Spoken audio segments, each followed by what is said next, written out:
Morning everyone. দুপৰীয়া সাঁজটো বনাবলৈ যা যোগাৰ কৰিছোঁ। ভাবিছোঁ কচু পিটিকাকে বনাওঁ নেকি ভাপত দিয়া, লগতে আপোনালোককো দেখাম। বলকচোন।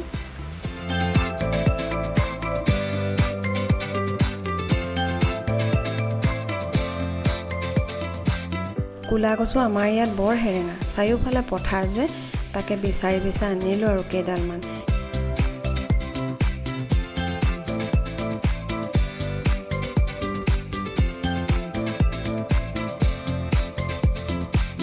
একেহাতে আকৌ বাৰীয়ে নৰসিংহ কেইখিলামানো আনিলোঁ নহয় চাটনি খাবলৈ।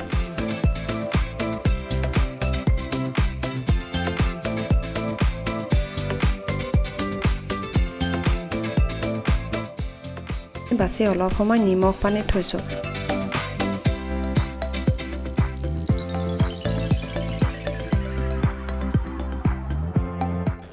পোন্ধৰ মিনিটমানৰ কাৰণে নিমখ পানীৰ পৰা উলিয়াই বাহিৰত উলিয়াই দিছোঁ।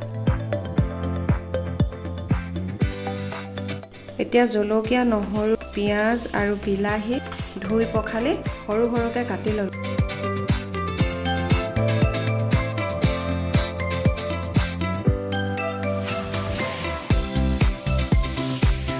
ষ্টিমৰ পানী গৰম হোৱালৈকে কচুখিনি বেলেগকৈ 1 মিনিটৰ কাৰণে বইল কৰি ল'লোঁ।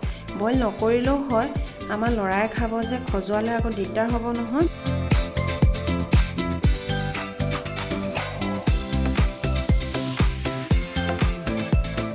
অকণমান তিলৰ তেল দিছোঁ দেই, মিঠাতেল দিলেও হয়, তিলৰ তেল দিলে সোৱাদটো বাঢ়ি যায়।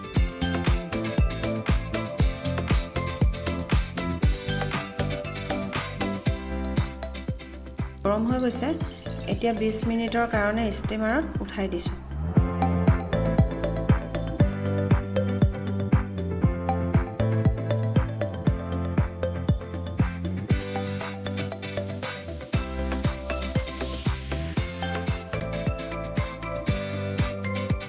ৰেডি হৈ গ'ল দেই। চাওঁচোন কেনেকুৱা হৈছে, আপোনালোকেও জনাব কেনে পালে। আজিলৈ আহিছোঁ।